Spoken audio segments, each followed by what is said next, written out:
Bonjour tout le monde, bienvenue à l'église La Bible parle de Fabreville en ce dimanche 24 janvier 2021. Alors que vous soyez avec nous en direct, en fait, euh, c'est préenregistré mais diffusé à 10h30 le dimanche matin sur notre site web, labibleparle.com, mais aussi disponible sur Vimeo et YouTube. Alors, évidemment, bienvenue à ceux qui se joignent à nous. On a l'occasion cette semaine, en fait, on a l'honneur d'avoir le pasteur Gaëtan Brassard de l'église Le Portail qui va nous amener la parole. Alors, c'est vraiment une joie de l'avoir parmi nous. On va lui souhaiter la bienvenue. On est vraiment extrêmement reconnaissant. Et puis, tout de suite après mon mot d'introduction, on aura encore une fois un temps de louange. Donc, cette semaine, je vais attirer votre attention sur le Semainier qui nous amène encore plus de nouvelles de l'Afrique. Alors, des détails, entre autres, sur les projets de levée de fonds pour supporter l'œuvre d'implantation d'église là-bas, l'œuvre missionnaire. Alors, beaucoup d'initiatives en cours, ça bouge beaucoup. Alors, allez jeter un coup d'œil, il y a des nouvelles aussi du Cameroun. Vraiment encourageant de voir tout ce qui se passe là-bas. Alors, je veux vous dire à ceux nos amis d'Afrique qui sont parmi nous cette semaine, vraiment, on veut vous transmettre nos salutations et puis vous rappeler on est derrière vous, on vous garde en prière. Puis c'est vraiment toujours un béni d'entendre des nouvelles comme ça. Et puis, j'en profite aussi pour vous inviter à consulter la liste des différents groupes maisons, qui sont un peu partout dans les maisons de différentes familles de l'Église, de notre Église. Et puis, vous pouvez contacter Emmanuel Clairvoy si vous désirez avoir plus d'informations, plus de détails. Mais déjà, dans le Semainier, vous avez des personnes ressources, les responsables de chacun des groupes maisons. Alors, n'hésitez pas, si ce n'est pas déjà fait, vous pouvez vous joindre un groupe. Et puis, jamais trop tard en passant. Et puis j'en profite aussi pour souhaiter un joyeux anniversaire à ceux qui sont du mois de janvier. Alors, bonne fête. La liste est longue. Il y en a plusieurs ce mois-ci. Alors, une bonne fête à chacun de vous. Et je vous souhaite vraiment d'être béni, d'être encouragé cette semaine par le message du pasteur Gaëtan Brassard. Et puis, merci à pasteur Maine Vellman qui nous a apporté la parole la semaine dernière. Alors, une bonne semaine à tous. Soyez vraiment bénis et puis encouragés. Alors, à la semaine prochaine. Ensemble, levons nos mains, car la joie du Seigneur est notre force. À genoux, adorons-le, si grand il est. Ensemble chantons, tous nous chantons. C'est le Seigneur, Dieu tout-puissant. La terre est remplie de sa gloire. C'est le Seigneur, Dieu tout-puissant. La terre est remplie de sa gloire. La terre est remplie de sa gloire. Ensemble, levons nos mains, car la joie du Seigneur est notre force. À genoux, adorons-le, si grand il est. Ensemble chantons, tous nous chantons.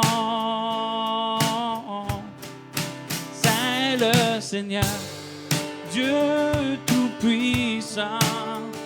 La terre est remplie de sa gloire. C'est le Seigneur, Dieu tout-puissant. La terre est remplie de sa gloire. La terre est remplie de sa gloire. Dernière fois, la terre est remplie de sa gloire.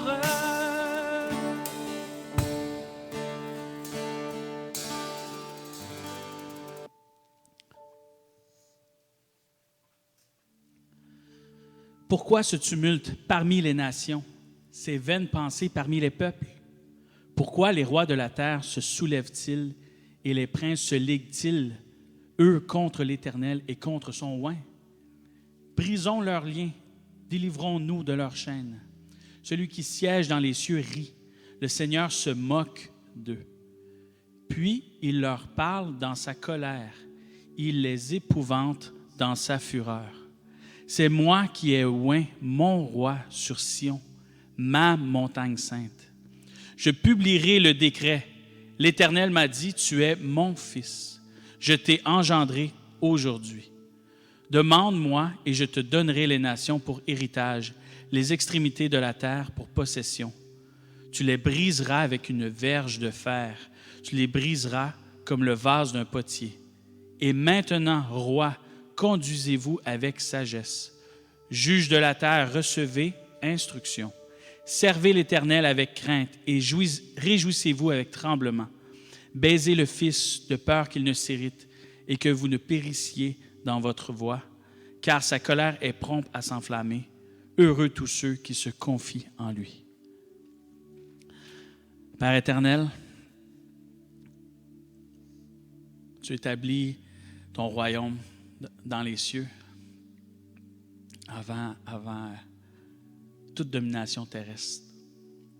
Ta royauté, ton royaume est au-dessus de tout ce qu'on a connu et tout ce qu'on connaîtra. Ta souveraineté est au-dessus de tous nos problèmes, toutes les situations, toutes les maladies, tout gouvernement, toute autorité. Alors, mon Dieu, on veut se confier à toi ce matin. On veut chanter ta parole. Puis, mon Dieu, bénis-nous par celle-ci, transforme-nous, Père. On va commencer par un nouveau chant ce matin, le psaume 34. On va commencer par le refrain. Exaltez avec moi le Seigneur, glorifions son nom à jamais. Exaltez avec moi le Seigneur, glorifions son nom à jamais. Encore. Exaltez avec moi le Seigneur, glorifions son nom à jamais. Exaltez avec moi le Seigneur, glorifions son nom à jamais.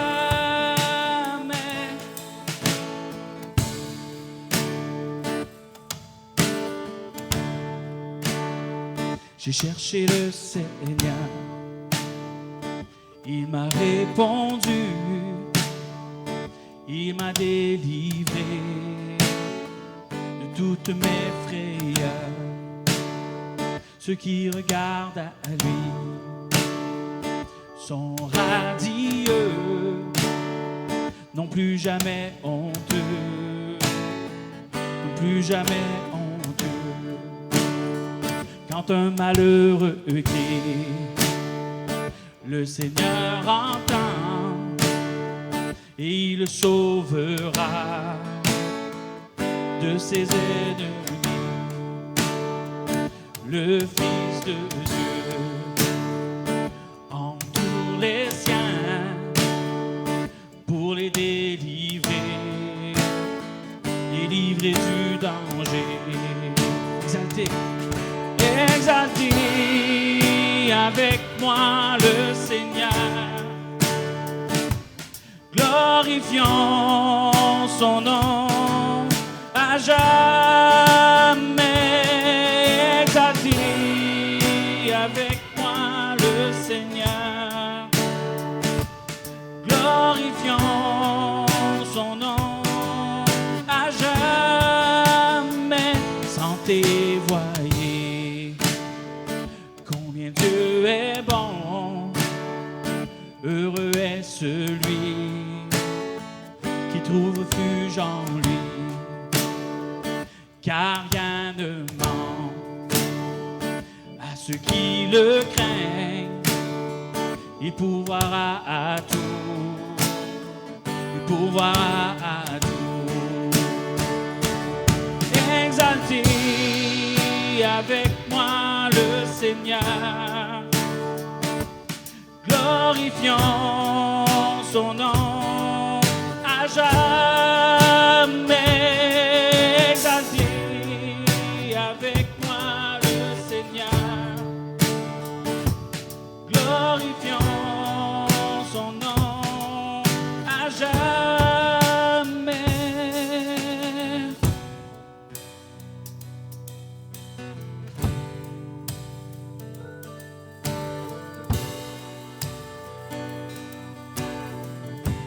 Bénissons Dieu, oh bénissons Dieu, le jour et la nuit, et que la louange monte vers lui sans fin. Oh bénissons Dieu, le jour et la nuit, et que la louange monte vers lui sans fin.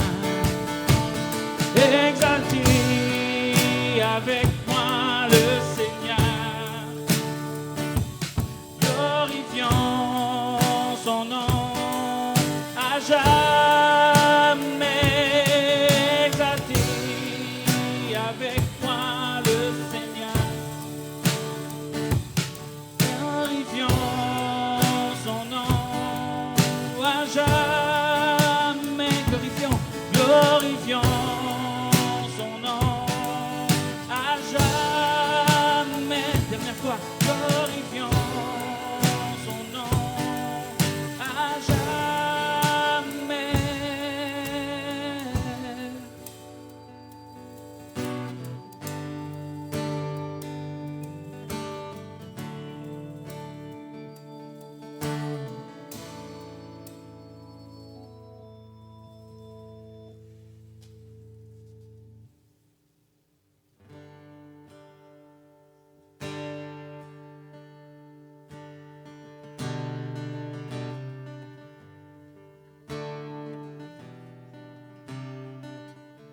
Quel amour oublierait tous les torts commis.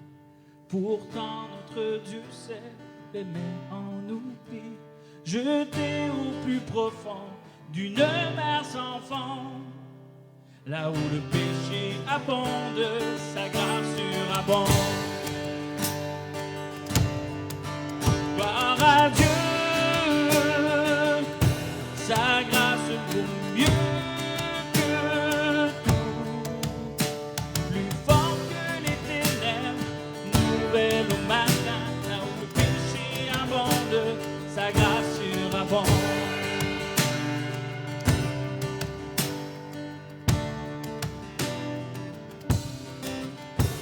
Oh, quelle patience envers nous qui aimons, quel Père si tendre attend à la maison, accueillant le faible, le vil et le pauvre, là où le péché abonde, sa grâce surabonde.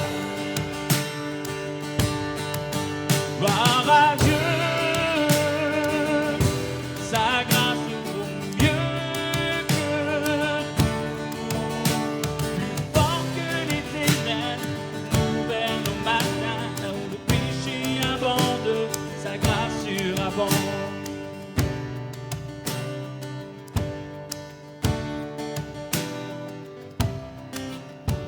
Oh, quelle richesse sont ses bontés, son sang coula pour nous, sa vie fut le coup, coulant sous la dette que nul peut remettre, là où le péché abonde, sa grâce surabonde. Gloire à Dieu, sa grâce vaut mieux que tout,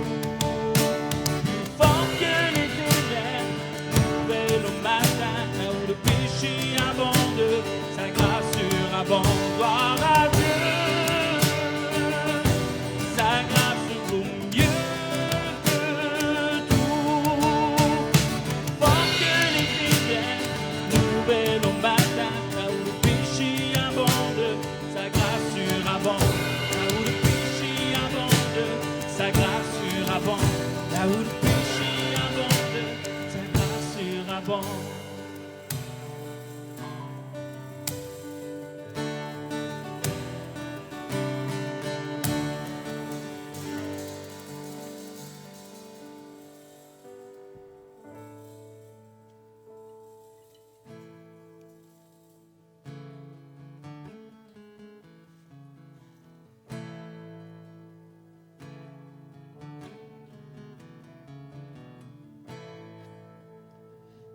Je crains d'abandonner, Christ me gardera.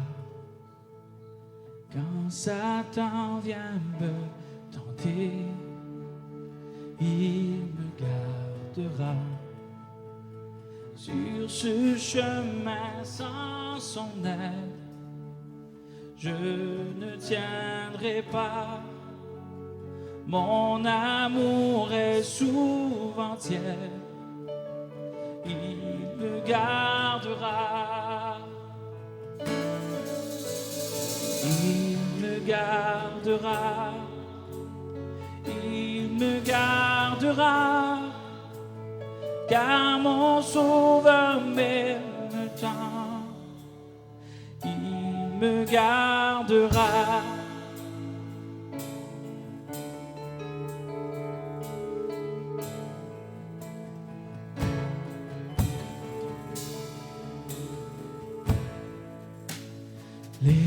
Racheter vous sa joie, Christ me gardera. Nous sommes précieux pour le roi, il me gardera. Mon âme est en sûreté, sa promesse il tiendra. Quel grand prix il a payé. Me gardera,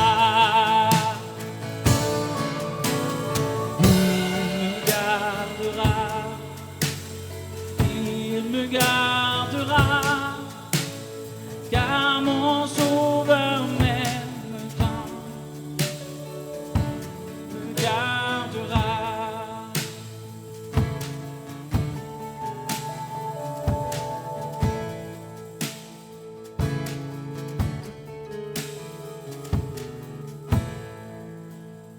Il a souffert pour ma vie, Christ me gardera. Sa justice est accomplie, il me gardera. Avec lui ressuscité, il me gardera. Oui, enfin je le verrai quand il reviendra.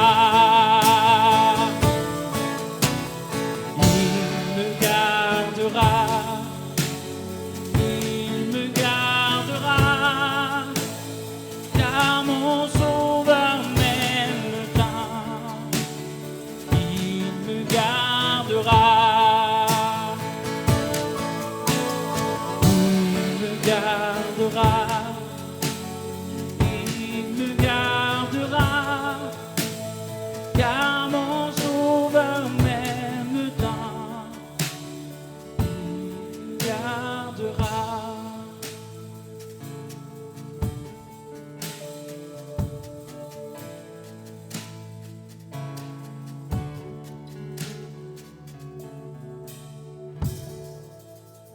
Juste les voix. Il me gardera. Il me gardera, car mon Sauveur m'aime tant. Il me gardera. Il me gardera. Il me gardera, car mon Sauveur m'aime tant. Il me gardera.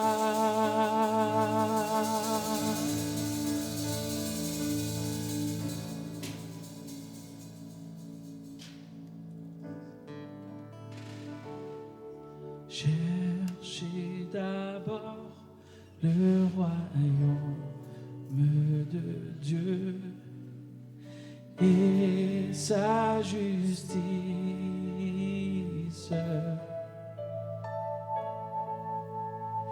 Et toutes choses vous seront données en plus. Alléluia,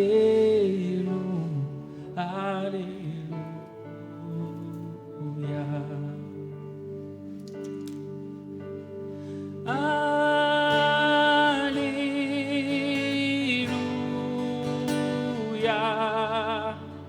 Alléluia.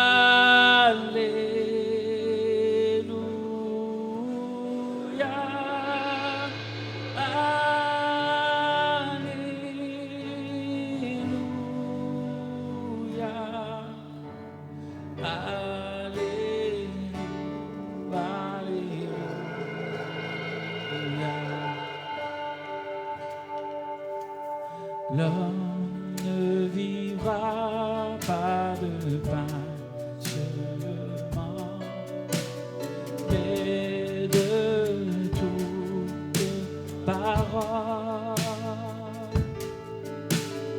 qui sortira de la bouche de Dieu.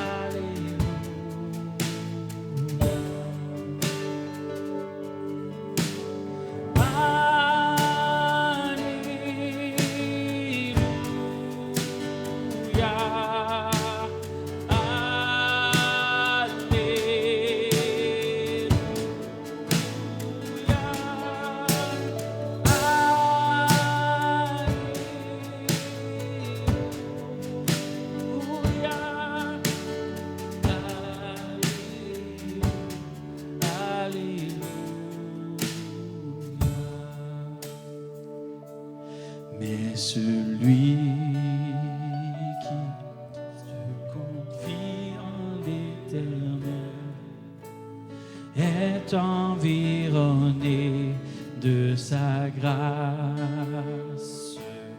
Mais celui qui se confie en l'Éternel est environné de sa grâce. Juste réjouissez-vous en l'Éternel et soyez dans l'allégresse. Juste réjouissez-vous en l'Éternel et soyez dans l'allégresse. Alléluia. Alléluia.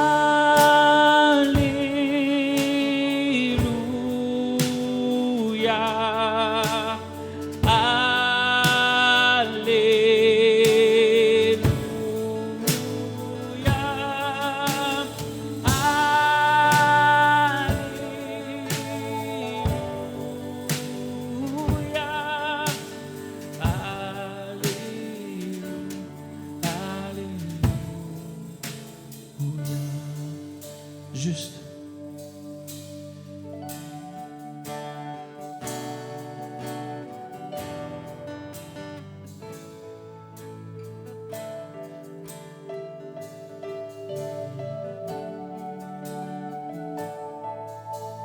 Juste réjouissez-vous en l'Éternel et soyez dans l'allégresse. Juste réjouissez-vous en l'Éternel et soyez dans l'allégresse. Et soyez dans l'allégresse.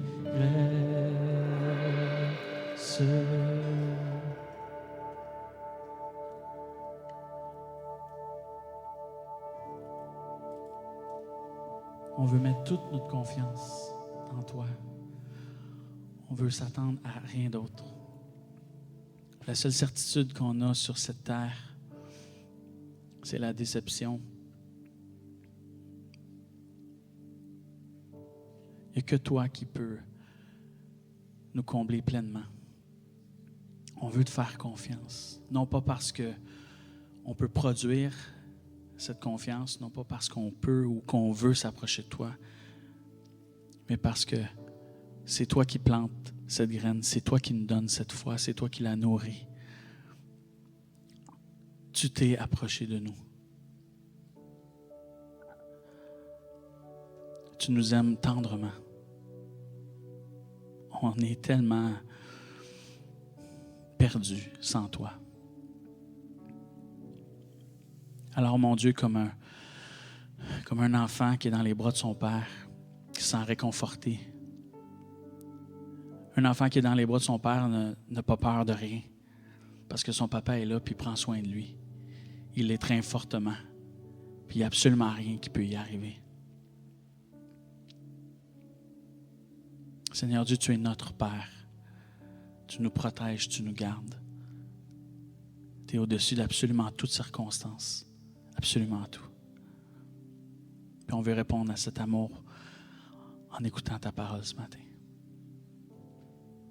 Bénis notre assemblée, Père. Bénis chacun des frères et sœurs qui sont à la maison en ce moment. Amen.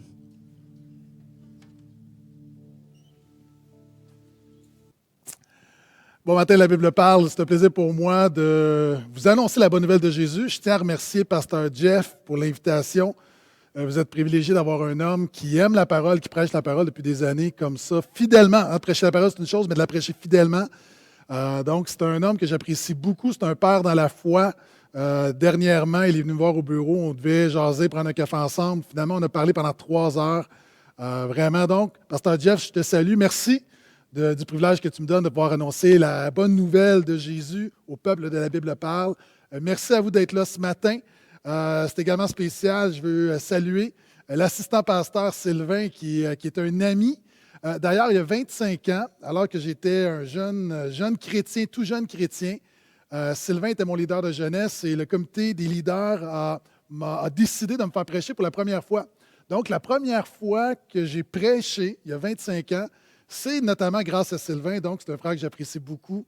Son épouse, la famille Turgeon, je pense à Gaston, je pense à Madame Pierrette, plusieurs personnes. Pour moi, vous avez toujours été une source de bénédiction et je serai éternellement reconnaissant au Père, à Pasteur Michel, qui était mon pasteur, mon mentor. Et c'est vraiment pour moi un honneur de venir devant vous. Maintenant, le titre de mon message ce matin, c'est simplement « Jésus est la source de la grâce ». Jésus est la source de la grâce et je vous invite à ouvrir avec moi dans l'Évangile de Jean, 5e chapitre.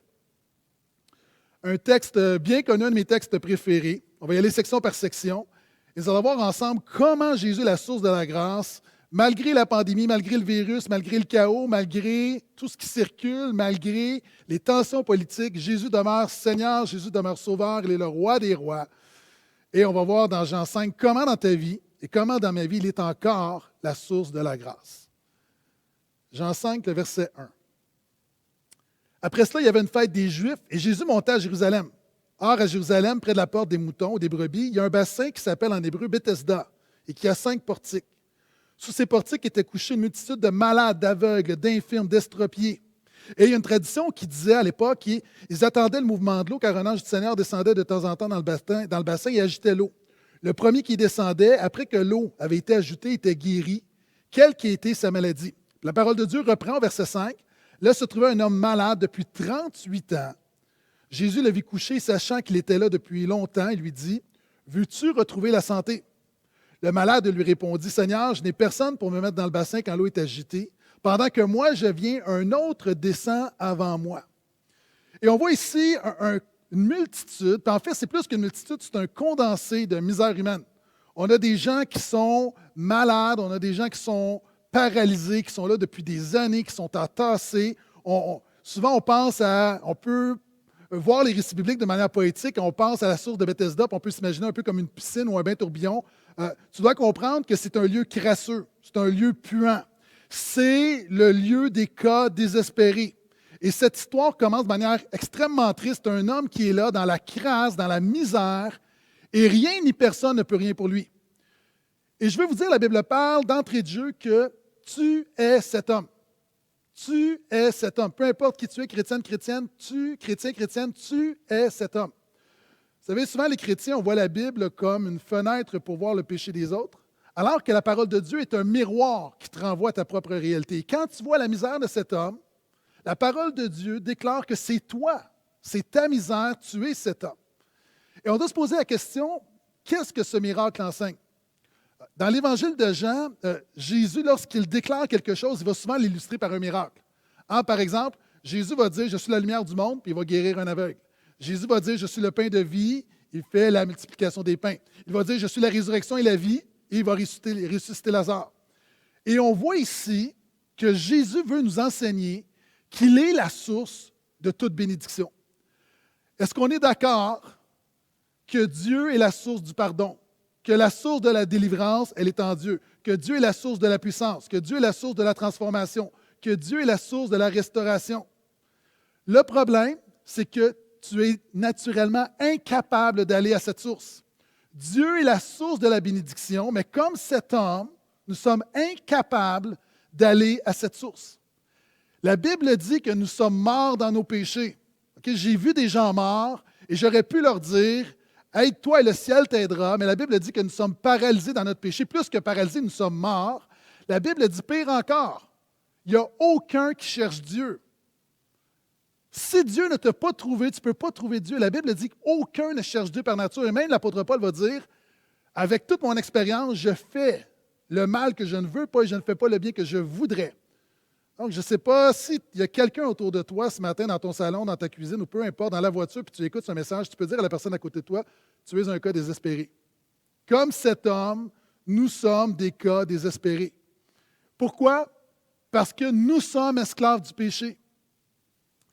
Vous savez, un lion végétarien, ça n'existe pas. Tu peux offrir de la salade à un lion, mais le lion va toujours choisir la viande au lieu de la salade. Pourquoi? Parce que le lion est un carnivore. Le lion choisit toujours en fonction de sa nature. Pourquoi nous sommes esclaves du péché? Parce qu'on choisit toujours en fonction de notre nature pécheresse. Si Dieu n'intervient pas dans nos vies, on choisit toujours le péché. Et c'est pour ça qu'on a besoin d'un sauveur. Donc, nous sommes des cas désespérés comme cet homme. Nous sommes esclaves du péché. Nous sommes esclaves de Satan. Et d'ailleurs, dans Jean, on le voit dans Jean 8, Jésus va dire, vous avez pour père le diable. Des gens, peut-être, tu m'écoutes, puis tu dis, non, moi, je ne suis pas comme ça. Oui, tu es comme ça. Par nature, nous aimons le diable. Le diable nous donne, c'est Woody Bockham qui dit que le diable nous donne ce qu'on veut, puis on est content de recevoir ce que le diable nous donne. Par nature, nous détestons la lumière, on aime les ténèbres. Le diable est notre père. Donc, nous sommes des cas désespérés. Sans Jésus, nous sommes esclaves du péché, esclaves du diable. Dans une croisade, à un moment donné, il y a un prédicateur qui est en train d'annoncer, de prêcher la bonne nouvelle de Jésus, puis il va dire à un moment donné, il parle de Satan, il parle du diable, et il y a des jeunes comme ça qui chahutent un peu, puis un jeune qui avait bu. Puis un jeune qui se lève et qui dit « Le diable est mort! » Et le prédicateur le regarde puis lui dit « Si le diable est mort, toutes mes sympathies parce que tu es orphelin. » La réalité, par nature, le diable est notre père. Nous sommes comme cet homme. Non seulement nous sommes esclaves du péché, nous sommes esclaves de Satan, mais le drame, c'est que comme cet homme, rien ni personne ne peut nous aider. La religion ne peut nous aider. La thérapie peut faire son bout de chemin, mais ultimement, il y a des choses que seulement Jésus peut enlever dans nos vies. Et comme cet homme, nous sommes non seulement incapables de s'aider nous-mêmes, mais il n'y a personne autour de nous qui peut nous aider sans Jésus. Imagine, cet homme est paralysé, il est là, à la source de Bethesda, il est entouré de gens incapables. Il est incapable, entouré de gens incapables. Imagine, cet homme est paralytique, puis il dit à son ami boiteux, quand l'eau va bouger, aide-moi à me lancer. Puis quand l'eau bouge, le boiteux tente de se rendre, il n'a pas le temps de se rendre. Puis il se retourne, puis il dit à son ami, toi aide-moi. Puis il dit, mais moi je suis aveugle, je ne la vois même pas, l'eau bouger. Et ça, c'est une illustration de notre monde. C'est l'apôtre Pierre qui va dire dans son épître que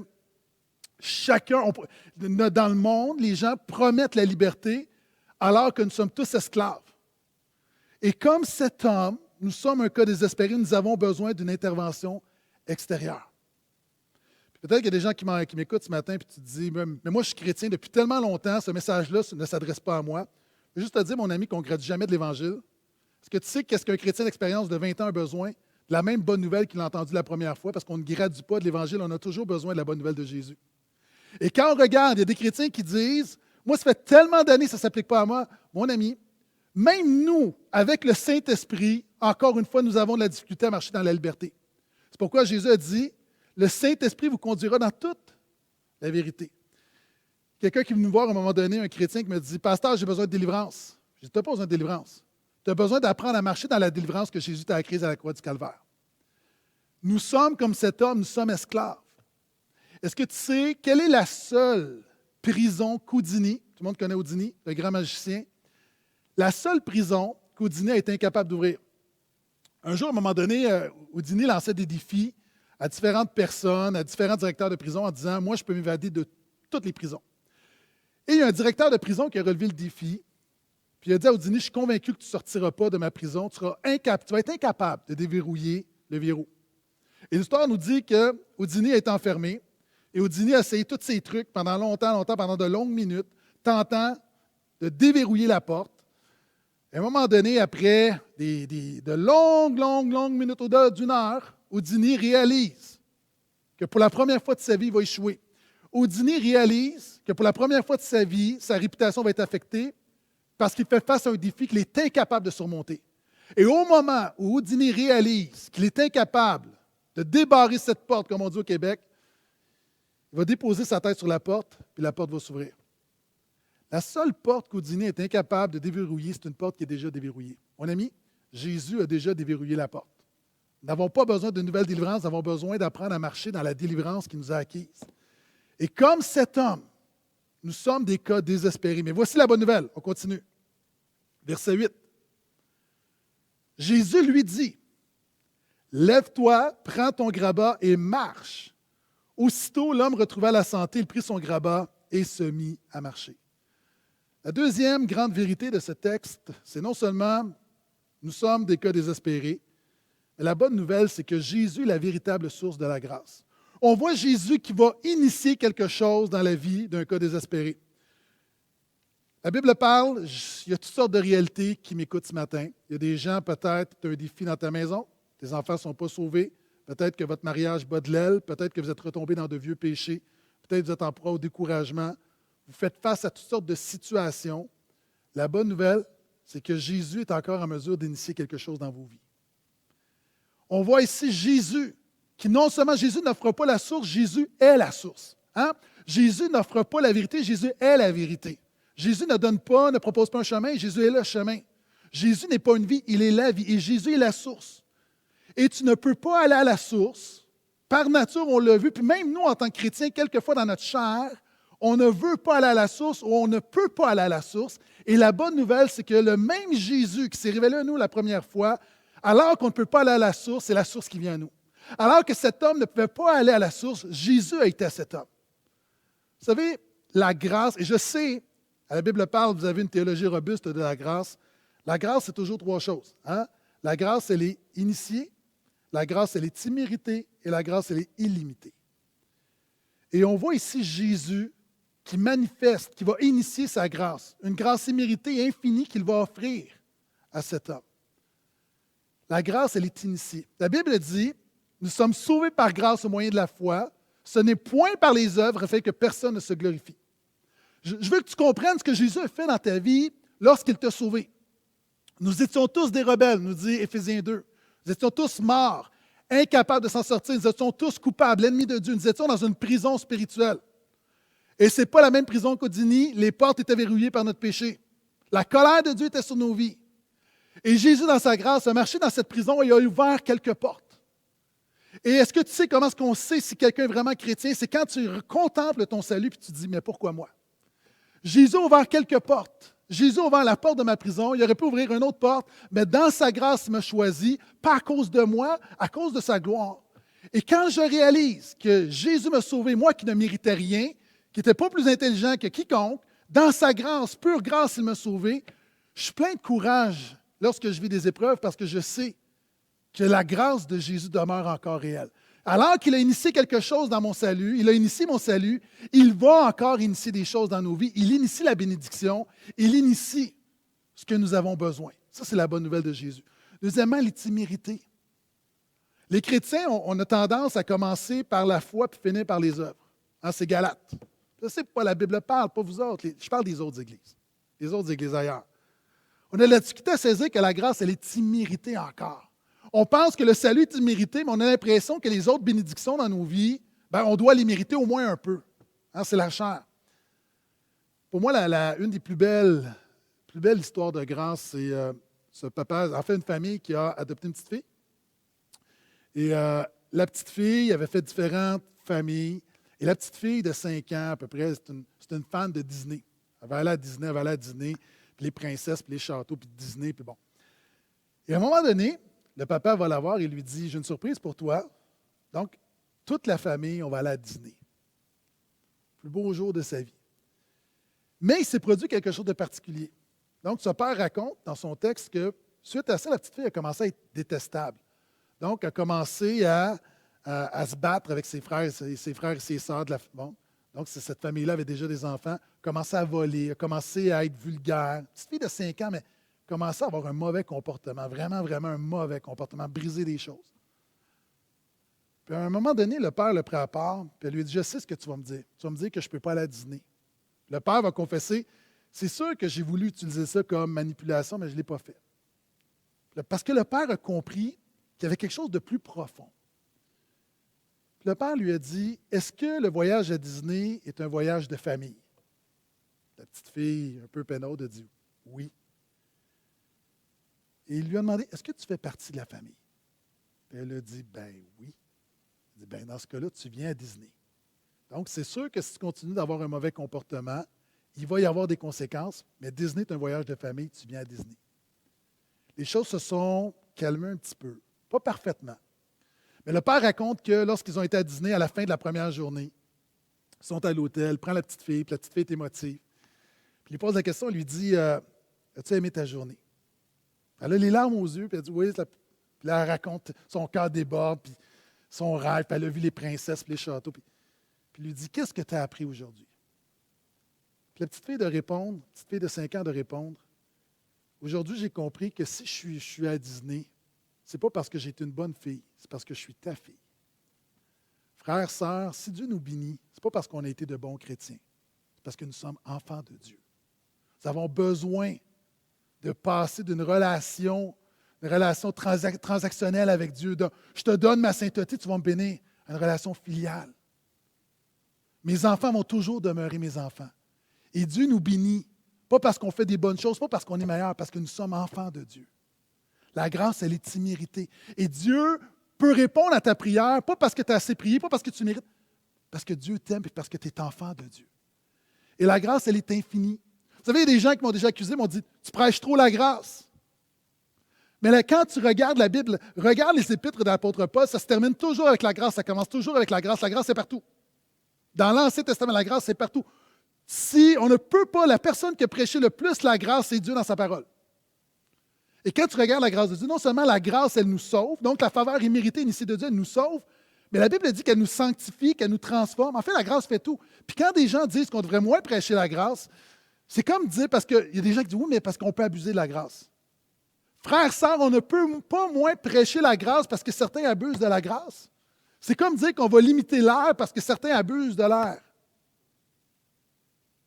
La réalité, c'est que, oui, il y a des gens qui ne méritent pas l'air, ils ne méritent pas l'oxygène. Mais on ne peut pas couper l'oxygène à ces gens-là. Encore une fois, la grâce, c'est notre air. Donc, Jésus est la véritable source de la vie. Dans ce texte-là, on voit que sa grâce, elle est initiée, elle est imméritée, elle est infinie. Et Jésus dit à cet homme, veux-tu devenir saint? Veux-tu être en santé? Et Jésus a beaucoup plus en vue que la guérison. Il a également en vue son salut.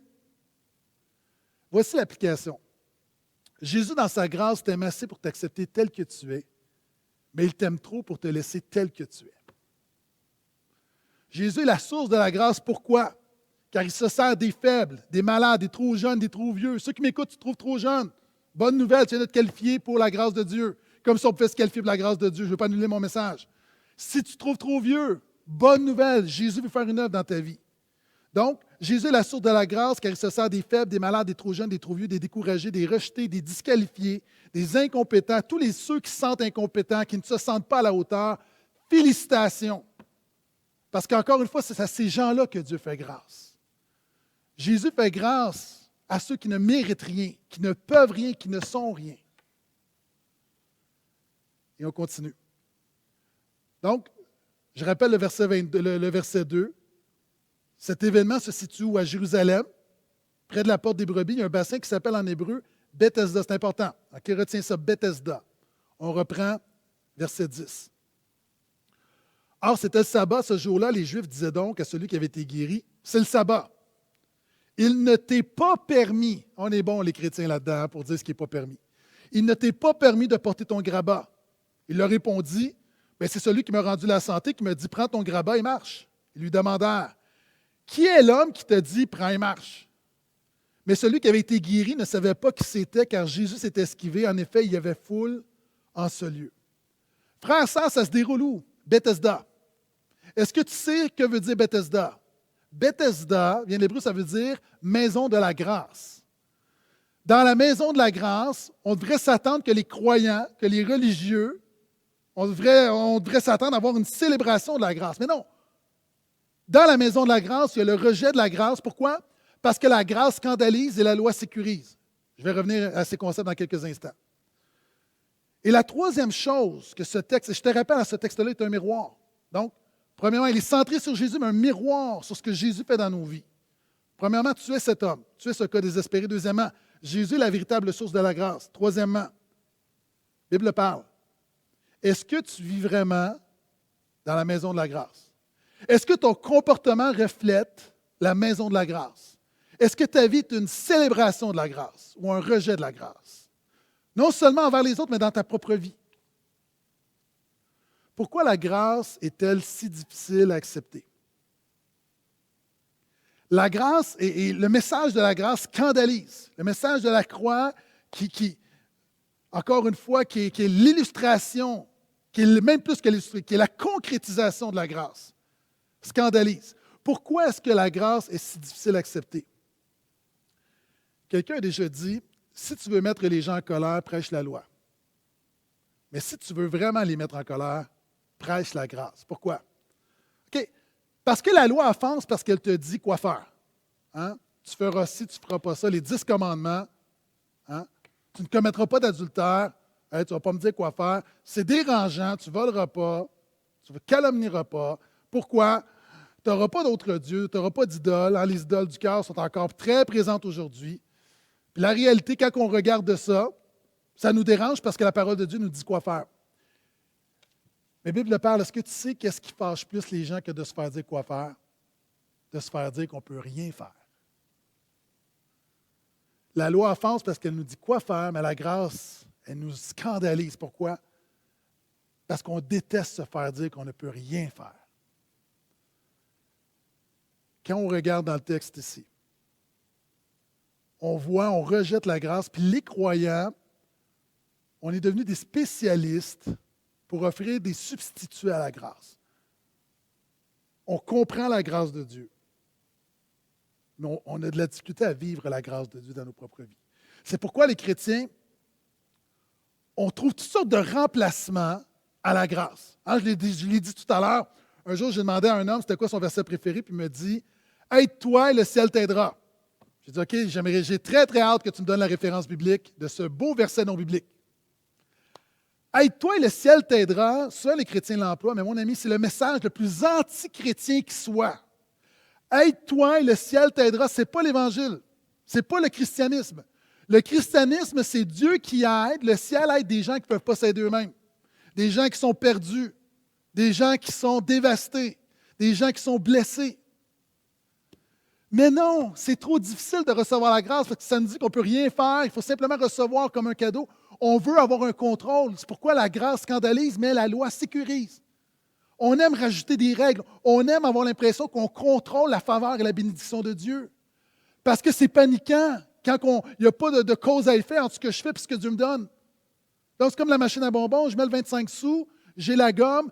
Maintenant, c'est très simple, c'est sécurisant. Mais quand je ne sais pas quand la gomme va tomber, j'ai aucun contrôle et l'être humain pécheur n'aime pas ça. J'aimerais vous nommer rapidement des substituts qu'on voit dans la vie des chrétiens, dans les églises. Encore une fois, pas la Bible parle, dans d'autres églises, au portail. Le légalisme. Hein, on dit que Dieu ne me bénit pas de manière imméritée, Dieu bénit mon obéissance supérieure.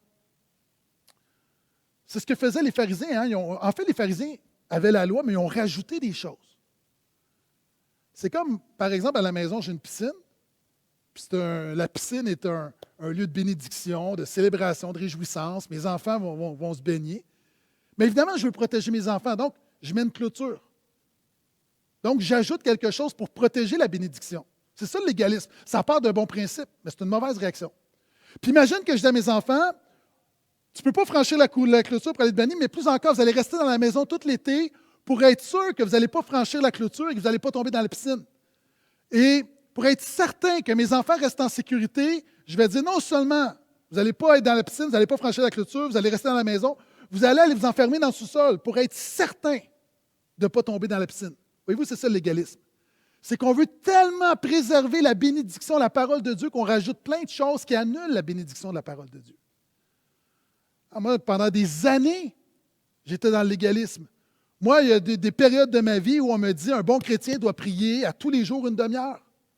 Puis à tous les jours, je prie une demi-heure, pas pour être avec Dieu, mais pour faire ma checklist dans mon bon carnet de petits croyants. Puis là, je regardais toujours ma montre. Puis là, on me disait une demi-heure. Puis là, après 27 minutes, 28 minutes, 29 minutes. Puis là, j'étirais. Puis à 30 minutes, dans le nom de Jésus, amen. Pourquoi? Comme ça, à 29 minutes, le Dieu de toute éternité, roi du ciel et de la terre, ne va pas me bénir, mais à 30 minutes, il est impressionné, il va me bénir. Hein, je lisais ma Bible, je priais tous les jours, beaucoup plus comme une police d'assurance contre l'épreuve que pour prendre plaisir en mon Dieu. Est-ce que vous savez, allez pas le répéter, mais la première fois que je n'ai pas mis une cravate pour prêcher au portail, il y a une famille qui a quitté l'Église. Voyez-vous, et je me souviens, ce matin-là, bonne nouvelle de Jésus a été annoncée, Dieu a sauvé des gens, mais le plus important, ce n'est pas que des gens soient sauvés, c'est que le pasteur ait une cravate. Voyez-vous, applique-le à ta vie, mais on remplace la grâce par le légalisme, par le moralisme. Ça ravage nos églises. C'est qu'on croit que Dieu va bénir ma moralité supérieure. Hein, l'essentiel du message chrétien, c'est qu'on voit la Bible comme un livre pour nous donner une bonne vie. Jésus n'est pas venu pour nous donner une bonne morale, pour faire de bonnes personnes, qu'on ait une bonne vie. Jésus est venu pour nous arracher de l'enfer. Donc, le message biblique, ce n'est pas sauve, c'est pas vole pas, couche pas. Ce n'est pas l'essentiel. Je dis avec beaucoup de compassion à des chrétiens qui sont simplement heureux que leurs jeunes ne couchent pas, ne volent pas, ne mentent pas. Ce n'est pas suffisant. Il y a des parents qui sont venus me voir un jour parce que j'avais prêché ce genre de message, puis ils étaient fâchés, puis je leur ai dit, mes amis, ton jeune là, peut très bien ne pas avoir de relations sexuelles avec sa blonde, mais ultimement, sans Jésus, il va simplement finir vierge en enfer. Le bon, la moralité, la conséquence du salut, pas la cause du salut. Lorsqu'on a déménagé, on a acheté notre maison, les escaliers à l'arrière étaient pourris. Puis ma femme me dit, il faut que tu règles ça. Puis, vous savez, ma femme, elle me dit, comme toutes les femmes, elle me répète des choses. Puis là, à un moment donné, j'ai dit, écoute, je m'en occupe. Puis elle dit, ça fait 6 mois, je m'en occupe encore. Puis à un moment donné, j'ai décidé de régler le problème. Puis j'ai dit à ma femme, j'ai réglé. Les escaliers pourris, c'est réglé. Elle dit, qu'est-ce que tu as fait? Je les ai peinturés. Est-ce que j'ai réglé le problème? Non. La pourriture n'est pas enlevée. La moralité sans Jésus, sans la nouvelle naissance, c'est simplement une couche de moralité sur la corruption. Puis souvent, on pense que la moralité va remplacer la bonne nouvelle de Jésus, va remplacer la grâce. Non. Souvent, notre ascétisme, je le vois présentement, avec des chrétiens on vient de sortir de Noël, combien j'ai eu des débats des gens qui me disent qu'on ne devrait pas célébrer Noël? Hein, pourquoi? C'est qu'on pense qu'en se privant de certaines choses, on va gagner la faveur de Dieu parce qu'on est plus spirituel que les autres. Hein? On se prive d'alcool, bien Dieu va plus nous bénir. Donc, nos convictions sont déterminées par des privations qui vont nous amener, nous faire gagner des points devant Dieu. Puis je continue, souvent le spiritualisme, donc ma spiritualité. À combien de gens pensent qu'à force de jeûne, tout à coup, Dieu n'aura pas le choix? Moi, ma conception du jeûne pendant des années, ça a été, puis j'ai jeûné pendant des jours et des jours et des jours, c'est qu'à force de jeûner, je vais mettre de la pression sur Dieu, puis à un moment donné, il n'aura pas le choix de me bénir. Ah, comme si le Dieu du ciel est impressionné parce que tu as le ventre vide depuis 3 jours, depuis 10 jours. Hein, le jeûne ne change pas Dieu, le jeûne nous change, nous. On remplace la grâce par des substituts, l'intellectualisme. On est d'accord, la Bible parle, nous sommes d'accord sur l'importance d'une bonne théologie. Mais ce n'est pas une bonne théologie qui sauve, c'est la bonne nouvelle de Jésus qui sauve. Et on remplace par le mysticisme. Donc, Dieu me punit à cause de mon expérience. On le voit avec les... Et je ne veux pas entrer dans un débat, peut-être que je ne devrais pas. Nos frères et nos sœurs, lorsqu'on parle de complot, c'est qu'on dit qu'on a accès à de l'information que d'autres n'ont pas. Puis peut-être. Mais encore une fois, notre salut n'est pas dans l'information qu'on aurait que d'autres n'ont pas. Donc, Dieu ne va pas plus nous bénir. J'ai un frère qui est venu me voir et qui me dit, oui, mais moi, pasteur, là, il faut que j'avertisse ma famille, il faut que j'avertisse mes proches parce que je vois là, ce qui se passe autour, puis on va venir voler ma maison. Puis il faut que je leur dise de se réveiller et de faire leur recherche pour ne pas se faire voler. Je dis, mon ami, ta job, ce n'est pas d'avertir ta famille qu'un voleur vient. Ta job, c'est d'enseigner à ta famille comment verrouiller les portes de ta maison par la parole de Dieu. Donc, l'activisme, la performance, souvent, à force de faire des choses, hein, notre identité est déterminée par la performance. J'écoutais cet été Lloyd Jones sur sa série, une longue série sur le réveil. Puis le frère disait qu'après la Deuxième Guerre mondiale, une des choses que plusieurs chrétiens lui avaient dit, les choses les plus difficiles qu'ils avaient trouvées suite à la Deuxième Guerre mondiale, c'était lorsqu'il y avait un bombardement d'aller s'asseoir dans le bunker et d'attendre. Pourquoi? Parce que tu ne contrôles rien. Être dans un bunker, c'est comme, tu as l'impression de rien faire, mais c'est la chose la plus sage à faire. Il y a des chrétiens qui s'agitent, qui s'activent, alors que la chose la plus simple, c'est de se reposer en Dieu qui est notre abri. Arrêtez, sachez que je suis Dieu. Je domine sur les nations, je domine sur la terre. Et on remplace la grâce par toutes sortes de choses, par le fidéisme. Souvent, on pense que Dieu va bénir ma foi supérieure. Moi, pendant longtemps, là, j'ai cru que si je ramassais assez de foi en moi, puis je prenais toute la foi, puis je prenais une boule de foi, puis je la mettais à Dieu, Dieu n'aurait pas le choix de m'écouter. Ça ferait bouger la balance. Non. Encore une fois, c'est Tim Keller qui va dire, ce qui fait la différence, ce n'est pas la quantité de ta foi, c'est la qualité de ta foi. Imaginez qu'avec Pasteur Jeff, on s'en va en mission. Je sais que vous avez fait des belles missions, on s'en va en Haïti. Vous savez, autrefois, là, quand on prenait l'avion là, dans l'ancien temps, et là, on est là, puis imaginons que moi, je suis très stressé en avion. Pasteur Jeff, pas. Donc, imaginons, on entre dans l'avion, et là, on est assis les deux, mais moi, là, je suis terrorisé. Moi, je prie, Seigneur, aide-moi. Je suis nerveux. Je demande des gravoles, je ne sais pas ta conviction, je demande un whisky. Si tu n'es pas là-dessus, bon, j'ai commandé une tisane, peu importe, pour me calmer. Puis Pasteur Jeff, lui, chante des cantiques. 2 expériences différentes. Est-ce qu'on va se retrouver au même endroit? Oui. Ce qui fait la différence, ce n'est pas mon expérience, ce n'est pas la foi que j'ai dans l'avion, c'est l'avion. Ce qui fait la différence, ce n'est pas la quantité de ta foi, c'est l'objet de ta foi. C'est Jésus qui fait la différence dans nos vies. Il y a plein de chrétiens qui enseignent, qui ont une grande foi dans un Dieu qu'ils ne connaissent pas. Une petite foi en Jésus ira toujours plus loin qu'une grande foi dans rien du tout. Ce qui fait la différence, c'est l'objet de notre foi, c'est la qualité de notre foi. Puis je ne continue pas à la Bible parle, mais je vois du paganisme qui sont dans les églises. Je viens d'avoir un pasteur un jour qui dit, il me raconte quelque chose, puis il dit, je touche du bois. Le seul bois que le chrétien veut toucher, c'est le bois de la croix de Jésus. Donc, je pourrais continuer le matérialisme. Puis encore une fois, où on pense que combien de bons chrétiens donnent leur dîme comme pour une police d'assurance?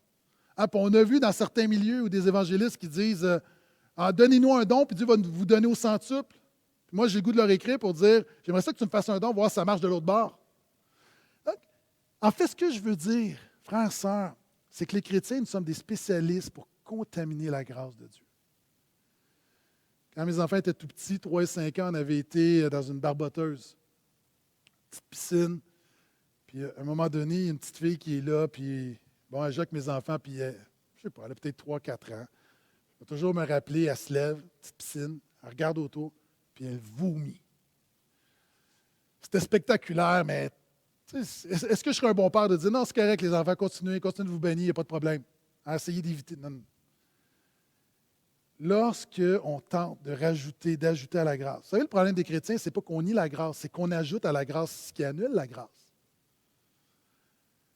Quand on tente de mériter, tant quand on tente de contourner, quand on cesse de s'appuyer sur la pure grâce initiée, imméritée, illimitée de Dieu, on contamine. Comme on voit les croyants de l'époque, les religieux, ont contaminé spirituellement Bethesda. Donc, et la Bible nous dit que Jésus s'en va. On perd Jésus. On perd Jésus. Quand on remplace Jésus par autre chose, on perd Jésus. Donc, l'obéissance, la spiritualité, la moralité du chrétien n'est pas la cause, mais la conséquence du salut. C'est important, toutes ces choses. Mais elles doivent être à leur place. Et c'est quoi les mettre à leur place? C'est que Dieu ne me bénit pas parce que j'ai assez prié, parce que j'ai assez donné ou assez de foi, mais parce que Jésus est assez. Frères, sœurs, la Bible parle. Réalisons encore une fois ce matin que Jésus est assez. Jésus est suffisant.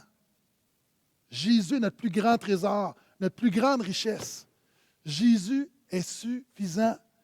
Et Dieu nous bénit parce que nous sommes en Jésus. Alors que nous ne sommes rien, Jésus a tout accompli. Et je continue, j'ai presque terminé. Verset 14. Après cela, Jésus le trouve dans le temple et lui dit, « Eh bien, tu as retrouvé la santé. Ne pêche plus de peur qu'il ne t'arrive quelque chose de pire. » Wow!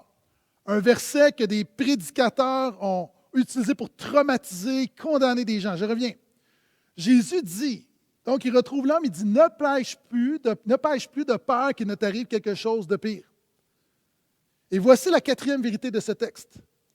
Jésus n'est pas la source de ta maladie ou de ton malheur ou de ton épreuve. Je répète, les gens qui m'écoutent, Jésus n'est pas la source de ta maladie, de ton malheur ou de ton épreuve. Dieu est souverain, Dieu contrôle toutes choses. Ce que je veux dire, c'est que Jésus ne t'envoie pas une maladie pour te punir parce que tu n'es pas assez un bon chrétien. Certains vont dire, voyez-vous, là, Jésus va dire à cet homme, alors que je t'ai béni, je t'ai sauvé, je t'ai guéri, ne pêche plus de peur qu'il t'arrive quelque chose de pire. Hein, je me souviens d'avoir lu un pasteur, un prédicateur dans un certain milieu qui a dit qu'une jeune fille, une famille était venue à Jésus, une jeune fille handicapée, puis finalement, il y avait une guérison. Puis cette famille s'est détournée du Seigneur et cette petite fille est redevenue encore plus malade. Et l'interprétation de ce pasteur, c'est, voyez-vous, Dieu le punit, il est arrivé quelque chose de pire. C'est pas ça que le texte dit. Un texte hors de son contexte, c'est un prétexte. Regardons. Donc, premièrement, Jésus n'est pas la source de ta maladie, de ton malheur, de ton épreuve. Ça fait presque 25 ans que je suis dans le ministère. Et je le dis avec amour, je n'ai jamais vu la vie de personnes qui quittent le Seigneur s'améliorer. Ceux qu'on appelle rétrogrades, et peut-être qu'il y a des gens qui m'écoutent, qui pendant cette pandémie, tu reviens à la foi, tu visionnes les messages. Je n'ai jamais vu quelqu'un quitter Jésus. La vie avec Jésus n'est pas toujours facile, mais je n'ai jamais vu quelqu'un quitter la foi chrétienne, rejeter le Seigneur et voir son mariage s'améliorer, sa famille s'améliorer, sa vie s'améliorer. Donc, souvent, la pensée implicite de ces gens-là, c'est que ma vie va être mieux sans Jésus. Mon ami, ça, c'est un mensonge de l'enfer. Ta vie ne sera jamais mieux qu'avec Jésus. Quelqu'un a dit que ta pire journée avec Jésus est toujours mieux que ta meilleure journée sans Jésus. Et Jésus dit, ne pêche plus. En fait, Jésus attaque deux mauvaises conceptions de la grâce dans cette simple déclaration. Premièrement, alors que je parle beaucoup de la grâce, je veux préciser que la grâce n'est pas une permission pour pécher, mais une puissance pour ne pas pécher. La grâce, c'est pas Dieu nous bénit et on fait ce qu'on veut, c'est de l'antinomisme. Ce n'est pas l'Évangile. Jésus, encore une fois, dit à cet homme, voici, je t'ai fait grâce, mais ne pêche plus.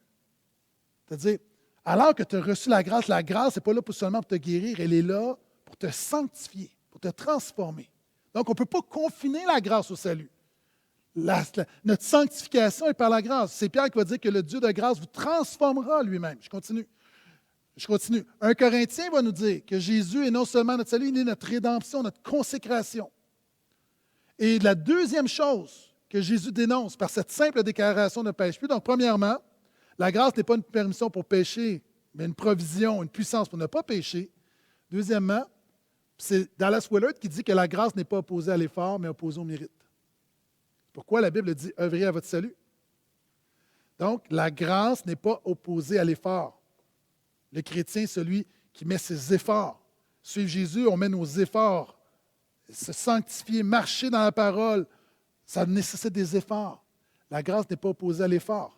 La grâce n'est pas une justification pour les paresseux et les lâches.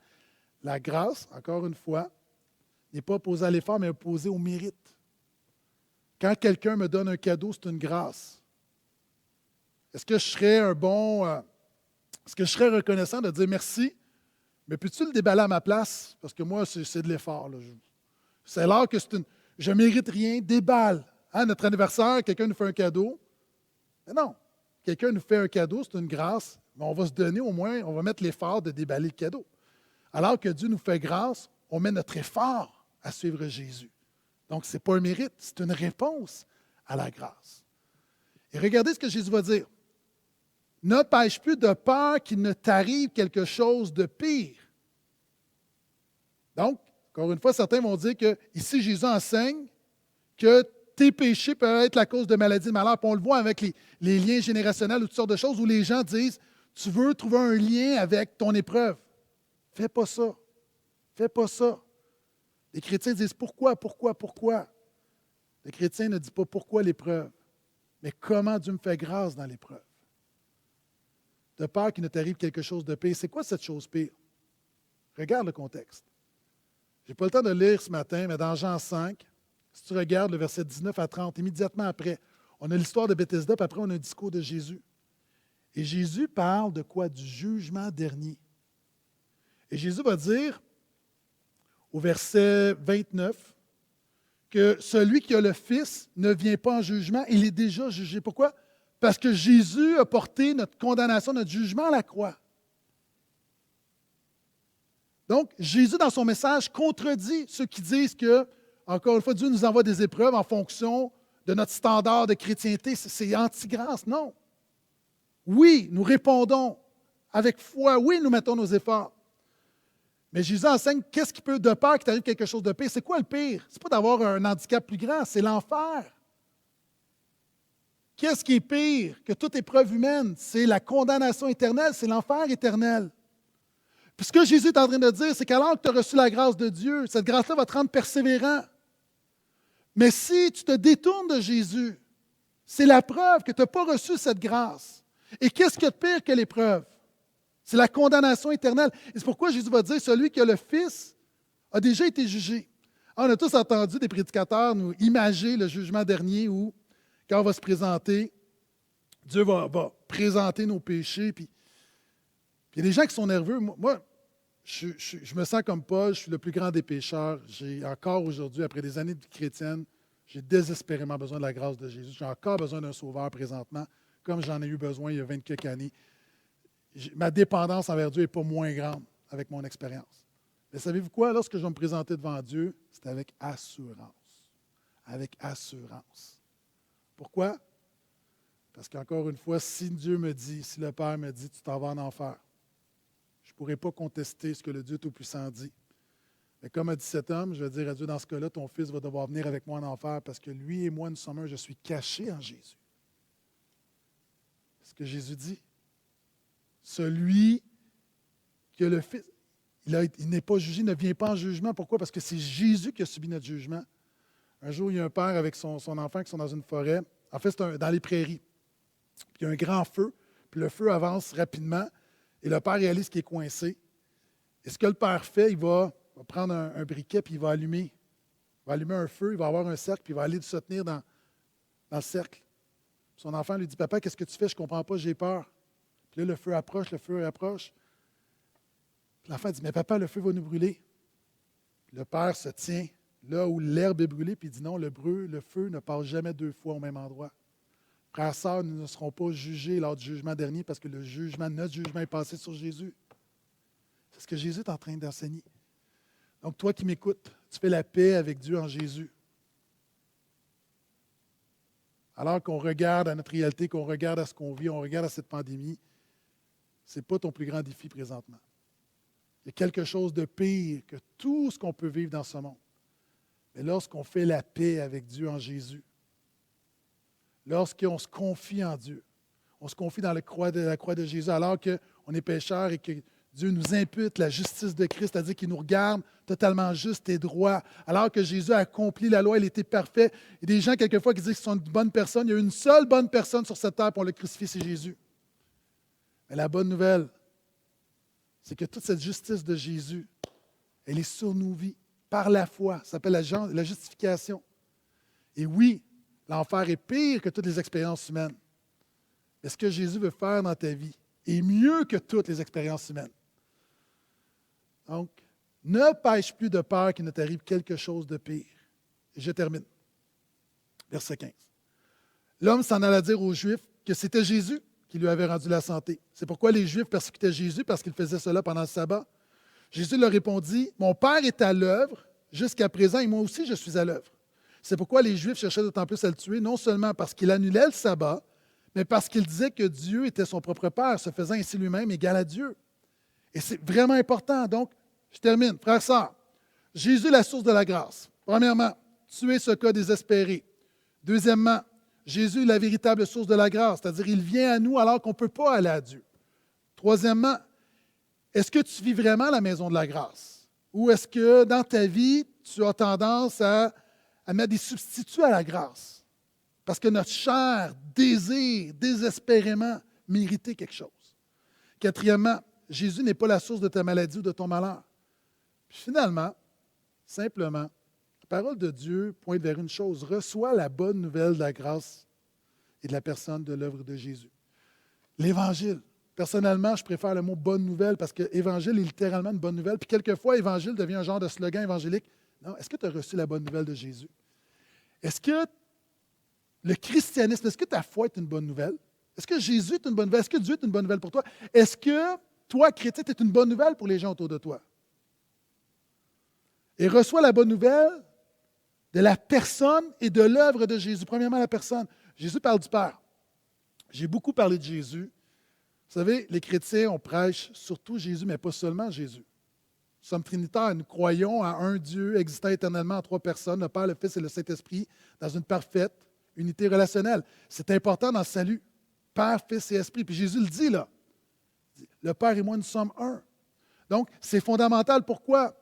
Parce qu'alors qu'on ne peut pas se sauver nous-mêmes, Jésus est venu sur la terre, le Fils de Dieu, deuxième personne de la Trinité, s'est incarné. Il a marché sur cette terre. Il n'a jamais commis le péché, je l'ai mentionné. Il est mort à la croix pour payer ta dette, pour payer ton péché. Alors que tu peux mourir pour ton péché, tu ne pourras jamais l'expier. Dieu est bon, Dieu est amour, Dieu est juste, Dieu t'aime. Mais la justice de Dieu doit être satisfaite. Le péché doit être payé. Jésus le fait, c'est le seul qui peut le faire. Alors que nous sommes en faillite, on ne peut pas payer nos propres dettes. Jésus est plus qu'un multimilliardaire par son œuvre. Le fait qu'il a marché parfaitement, il meurt à la croix. Pleinement Dieu, pleinement homme. Il meurt, mais la mort ne peut le garder. Pourquoi? Parce que le pouvoir du péché, c'est la mort et Jésus est sans péché, donc la mort ne peut le garder. Il est ressuscité, confirmant aussi qu'il peut vraiment sauver, qu'il peut vraiment pardonner. Et la Bible nous dit qu'il est monté vers Dieu. La bonne nouvelle, c'est qu'il intercède pour toi maintenant. Il prie pour toi. Il a envoyé son esprit. Il nous fait naître de nouveau. Il nous fait entrer dans le royaume de Dieu. Cet esprit, non seulement nous arrache du royaume des ténèbres, comme dit Colossiens, mais nous transforme, nous sanctifie, nous amène à l'image de Jésus. Et la Bible dit que Jésus revient. Il vient créer toutes choses nouvelles. Et il vient établir ce que la Bible appelle le ciel, le paradis, l'éternité, qui va être un lieu où, même un état où nous allons célébrer Dieu pour l'éternité, nous allons prendre plaisir en Dieu pour l'éternité. Donc ça, c'est l'œuvre de Jésus. Il est une bonne nouvelle. Donc, mon ami, Jésus pardonne aujourd'hui. Jésus délivre encore aujourd'hui. Jésus sauve. Jésus donne une deuxième chance. Il rachète. Il donne l'espoir. Il renouvelle. Dieu fait cette œuvre dans ta vie par Jésus. Non seulement Jésus parle de sa personne, mais il parle de son œuvre. Puis il y a une opposition avec le sabbat, alors que les Juifs sont scandalisés parce que Jésus va faire un miracle le sabbat, il va agir le sabbat. Il va dire, mon Père est mon œuvre. Dieu agit. Dieu agit. En fait, pour bien comprendre la bonne nouvelle de la grâce de Jésus, je termine là-dessus. Donc pour moi, la définition du christianisme, pour être clair, c'est simplement la bonne nouvelle de la grâce, de la personne et de l'œuvre de Jésus. C'est une bonne nouvelle. C'est quoi cette bonne nouvelle? C'est la grâce, c'est la faveur imméritée de Dieu dans nos vies. Et ça, elle nous est acquise comment? Par Jésus, mais non seulement parce qu'il est mort à la croix, mais par sa personne, pleinement Dieu, pleinement homme, par son œuvre qui est complète. Donc, pour moi, c'est la meilleure définition du christianisme. Et ça a un impact dans nos vies radical, un impact radical. Et la Bible nous dit qu'en Jésus, nous sommes plus que vainqueurs. Pour comprendre la grâce, c'est un peu comme ce boxeur qui va avoir un combat pour le championnat du monde. Et la cagnotte, c'est 10 millions de dollars, par exemple. Donc, ce boxeur va aller se battre. Il va avoir un cachet de 10 millions de dollars. Puis lorsqu'il revient à la maison, il donne son chèque à son épouse. Donc, non seulement lui, il est vainqueur parce qu'il a combattu, mais son épouse, elle est plus que vainqueur. Pourquoi elle est plus que vainqueur? Parce qu'elle est victorieuse, elle a les bénéfices de la victoire sans avoir combattu pour la victoire. C'est ça la bonne nouvelle. C'est que nous avons les bénéfices de la victoire, nous avons les bénéfices du salut, les bénéfices de la paix avec Dieu, les bénéfices de la transformation, de l'espérance, de l'éternité, de l'espoir. Nous avons tous ces bénéfices sans avoir à combattre pour, parce que c'est Jésus qui l'a fait à notre place. Le christianisme, ce n'est pas ce que je peux accomplir, c'est ce que Jésus a accompli pour moi. Tout est accompli. Le christianisme, ce n'est pas ma performance pour Dieu, c'est la performance de Jésus pour moi. Le christianisme, ce n'est pas mon obéissance. L'obéissance est importante, mais ce n'est pas la cause. C'est le fait que Jésus a été obéissant jusqu'à la croix. Même le christianisme, ce n'est pas que ferait Jésus à ma place, c'est qu'est-ce que Jésus a déjà fait à ma place. Ça, c'est le fondement. Donc, frères, sœurs, ma prière pour vous, c'est que vous puissiez vraiment, vraiment expérimenter, recevoir Jésus qui est la source de la grâce. Pour la première fois, c'est ton cas, fais la paix avec Dieu, repens-toi. La Bible dit que tu peux faire deux choses, te repentir et croire en Jésus. Te repentir, c'est reconnaître ton besoin, reconnaître ton état, reconnaître que tu es un cas désespéré. Arrêter de te cacher, avoir l'humilité de reconnaître que tu as besoin d'un sauveur, que tu as besoin de Dieu dans ta vie. C'est la repentance. Et la foi, qui est la confiance dans ce que Jésus a fait. Que ce soit pour la première fois depuis 20 ans, il y a des gens qui m'écoutent ce matin, tu as besoin de redécouvrir la grâce de Dieu. Tu as besoin de redécouvrir Jésus. Et sans vouloir être cheesy, pardonnez l'expression, tu as besoin de retomber en amour avec Jésus. Tu as besoin de réaliser que tout a toujours rapport avec Jésus.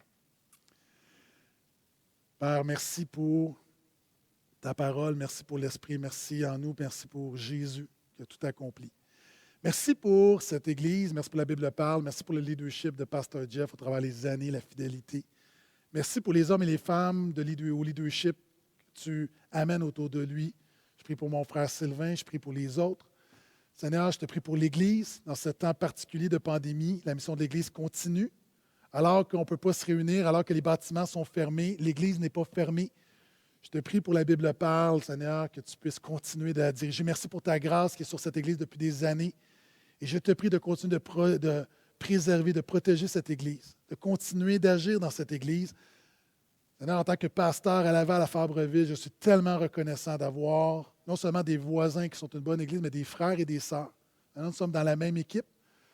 Deux églises, mais au bout de la ligne, une seule Église. Nous ne sommes pas des rivaux. Nous avons un même Jésus, nous prêchons un même Évangile. Et Seigneur, je veux simplement dans la prière déclarer que le portail a beaucoup d'affection pour la Bible parle et nous prions que tu les bénisses et que tu les bénisses à la gloire de Jésus. Amen.